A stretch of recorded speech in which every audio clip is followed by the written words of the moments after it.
다 같이 하나님의 말씀 찾으겠습니다. 누가복음 19장 28절에서 40절까지 있는 말씀입니다.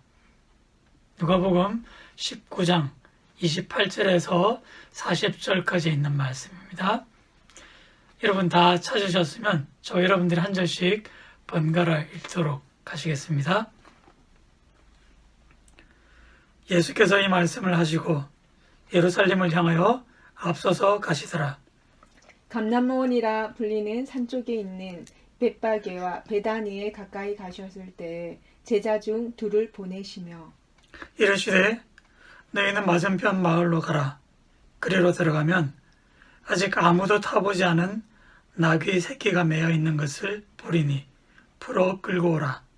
만일 누가 너에게 어찌하여 푸느냐 묻거든 말하기를 주가 쓰시겠다 하라 하시매 보내심을 받은 자들이 가서 그 말씀하신 대로 만난지라.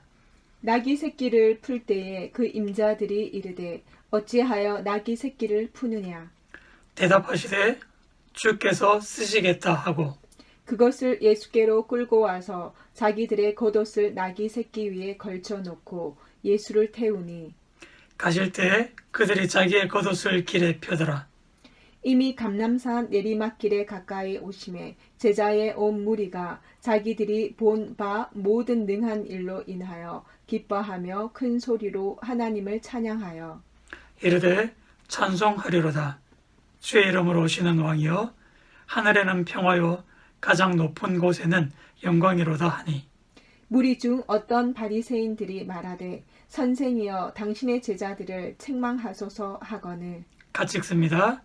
대답하여 이르되 내가 너희에게 말하노니 만일 이 사람들이 침묵하면 돌들이 소리 지르리라 하시니라. 아멘. 자, 먼저 교회 소식 말씀드리겠습니다. 오늘은 종려주일이고 다음 주는 고난주간입니다. 그리고 그 다음 주일은 부활주일인데요.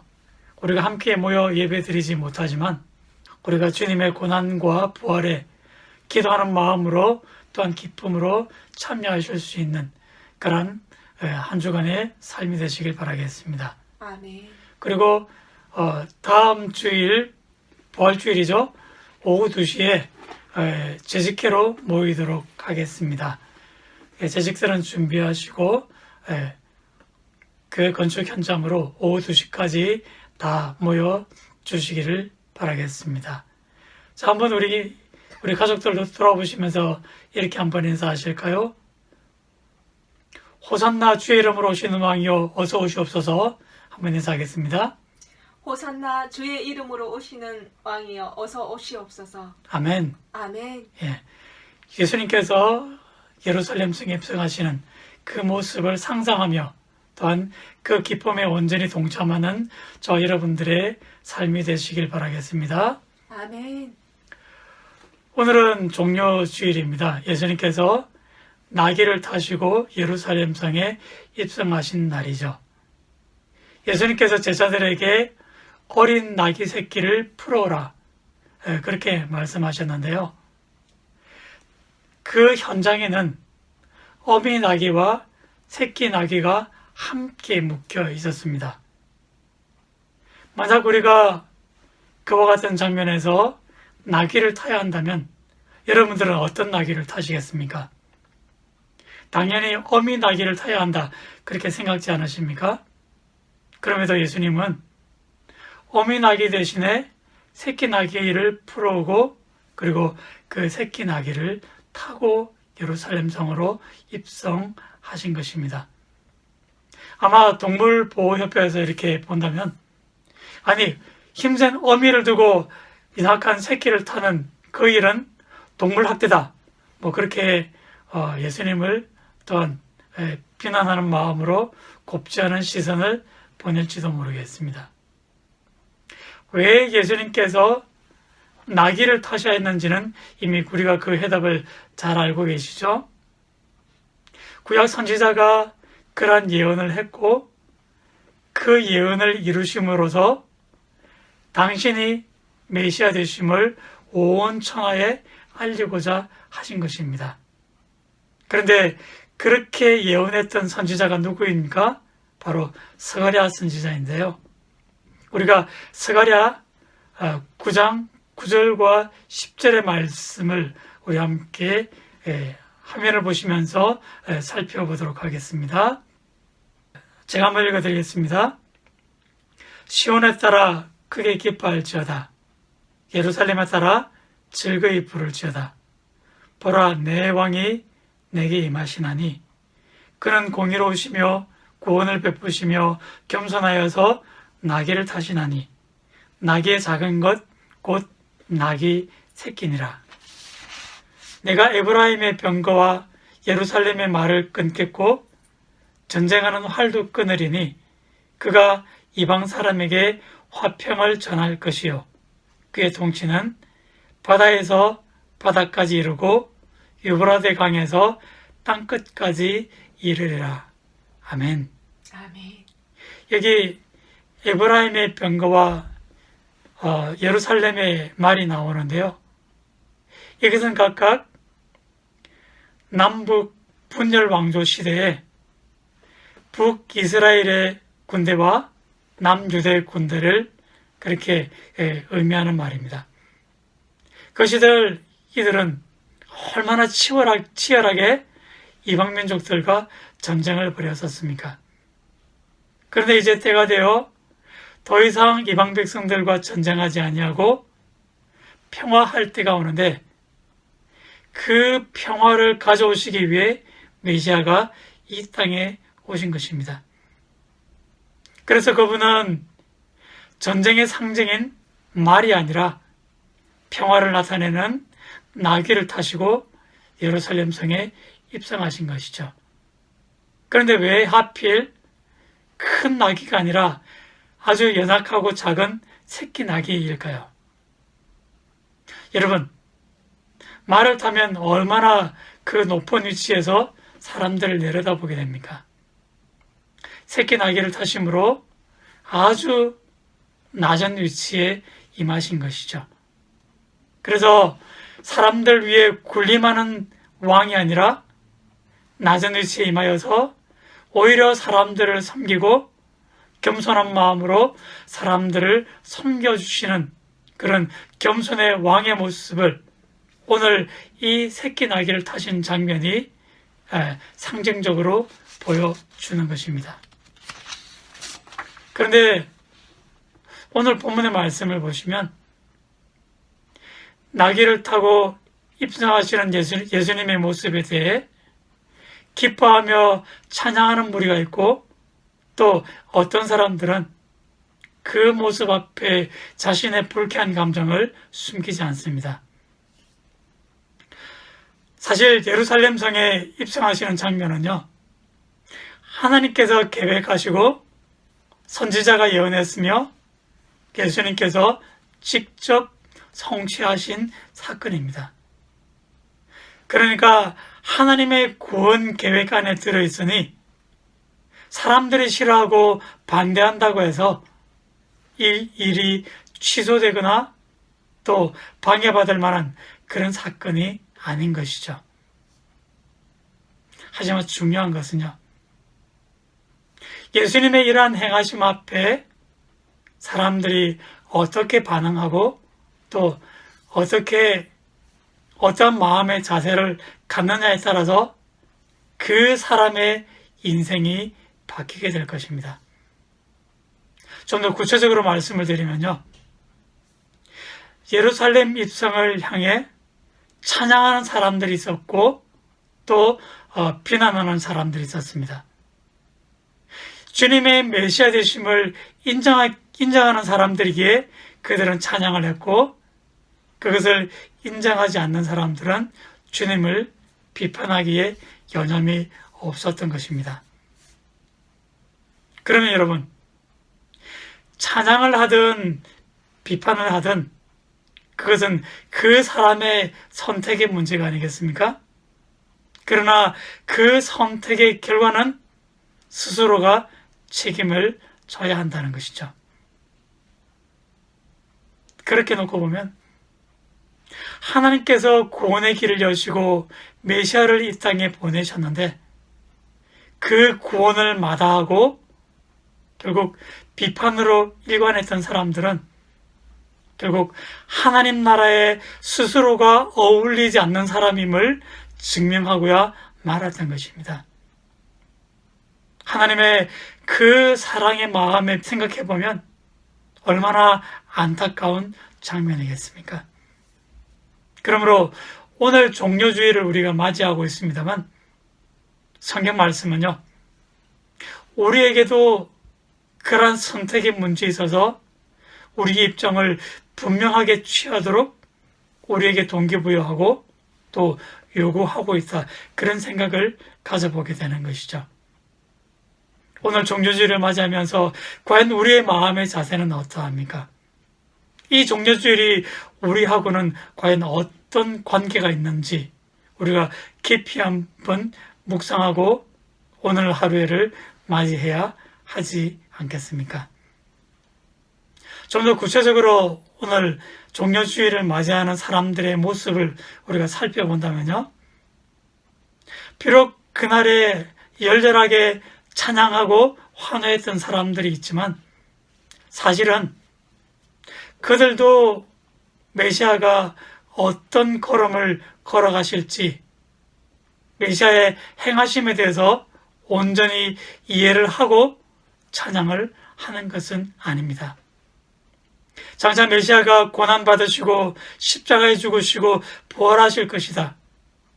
여기에 대한 분명한 이해를 가지고 그들이 찬양을 했더라면 얼마나 더 좋았겠습니까만, 그러나 그 어떤 제자로도 여기에 대한 분명한 깨달음을 아직은 가지고 있지를 못한 상태입니다. 사실 어떤 면에서 그 당시에 이러한 일들을 다 이해하는 것은 인간의 지혜를 넘어서는 일이다.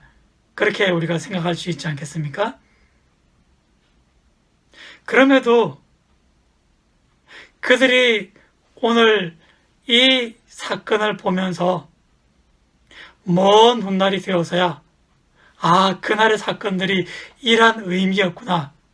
그렇게 제자들이 깨달음을 얻고 그리고 그 깨달음을 가지고 이와 같은 성경의 말씀들을 기록하여 우리에게 전해주고 있는 것이 아니겠습니까?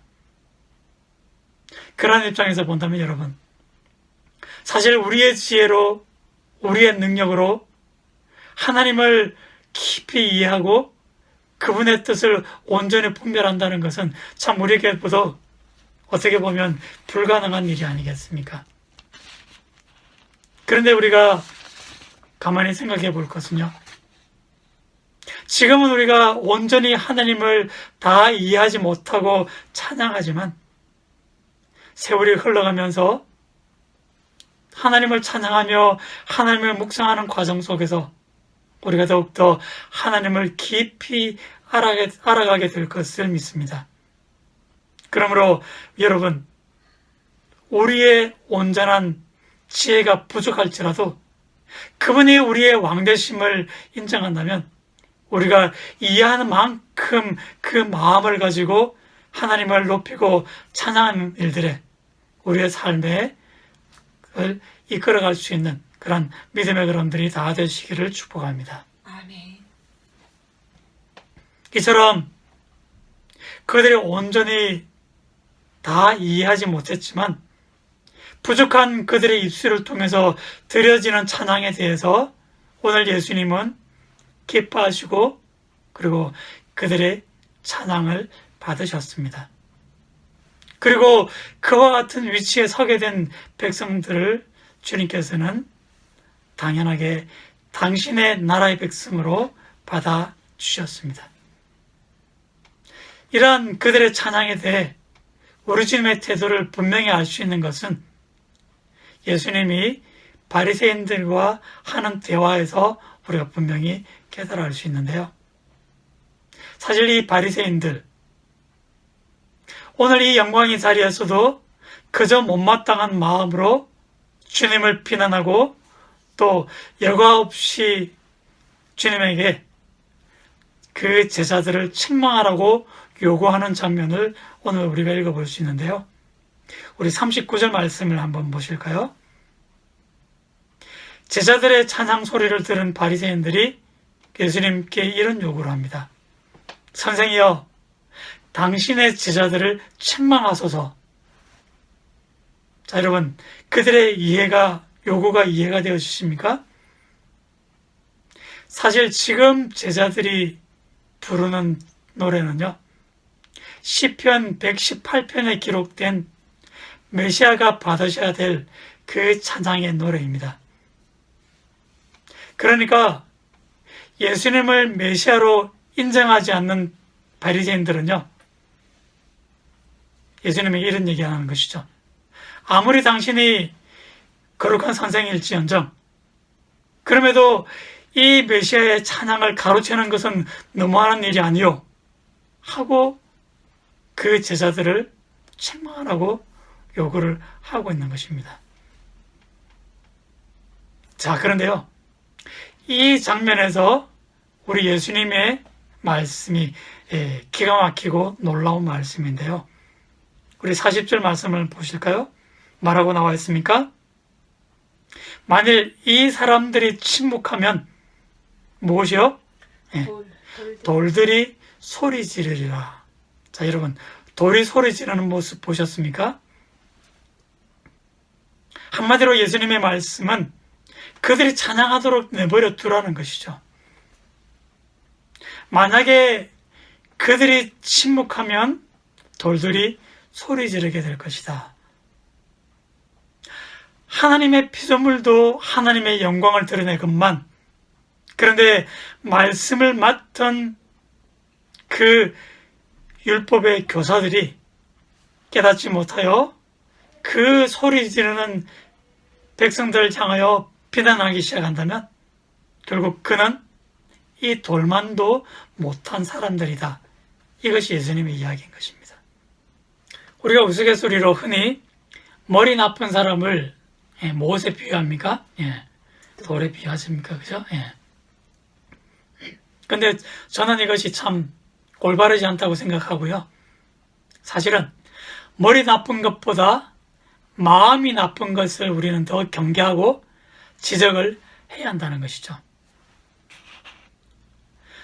결국 하나님의 말씀을 깨닫는 것은요, 그 머리 좋고 나쁨과 상관이 있는 것이 아니라 마음이 얼마나 깨끗하냐, 정결하냐, 거기에 따라서 하나님의 말씀을 깨닫는 일들이 결정되어지는 것입니다.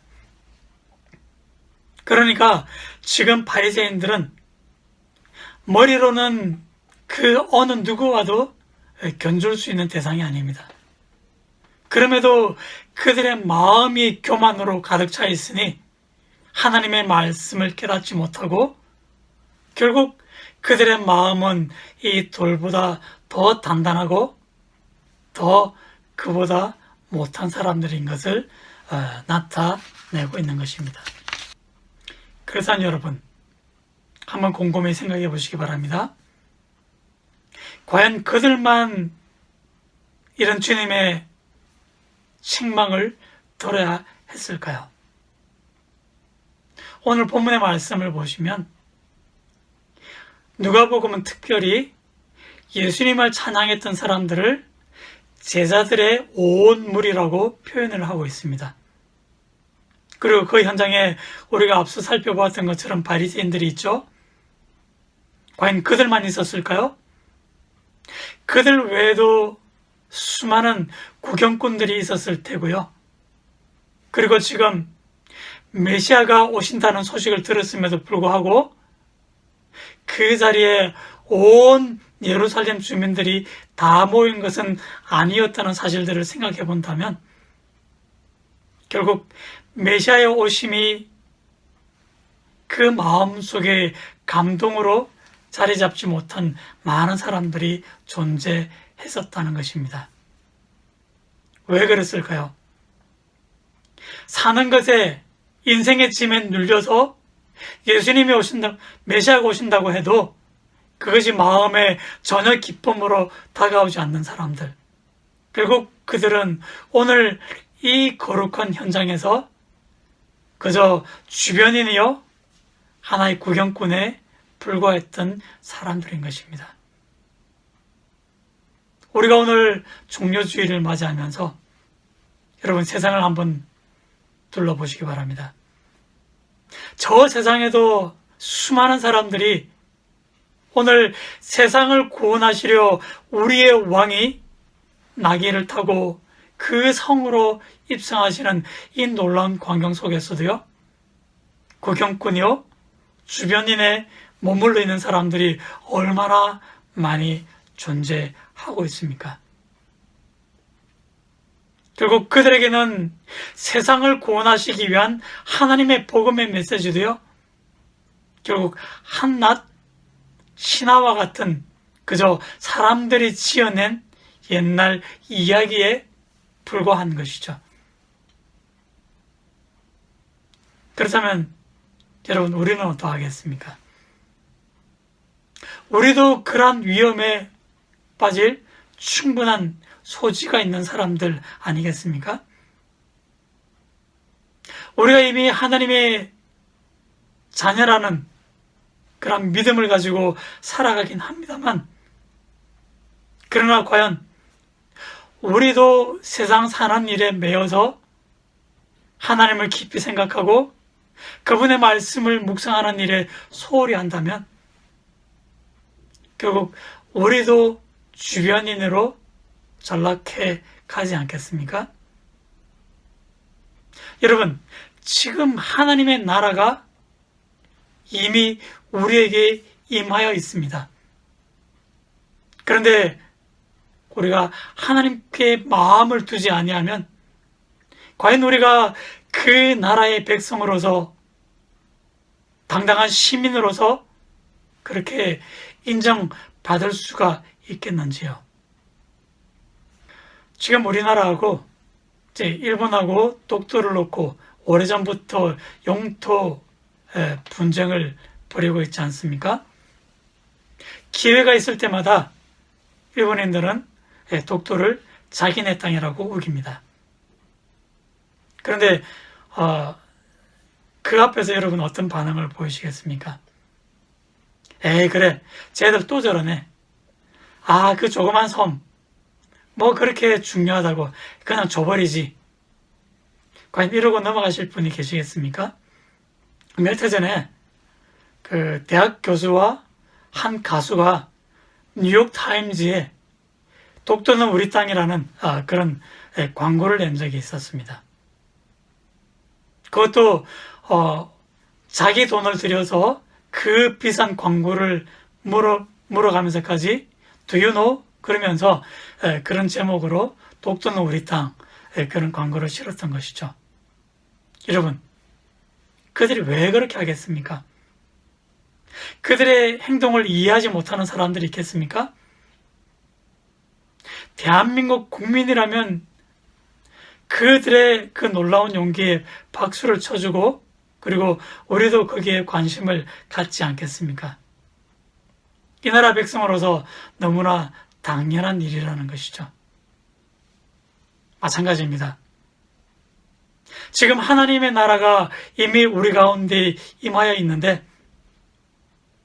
이 나라의 왕이 오늘 이렇게 많은 사람들의 환호를 받으며 예루살렘 성으로 들어가시는데 과연 우리가 거기에 관심이 없다면 우리를 그 나라의 백성이라고 이야기할 수가 있겠습니까?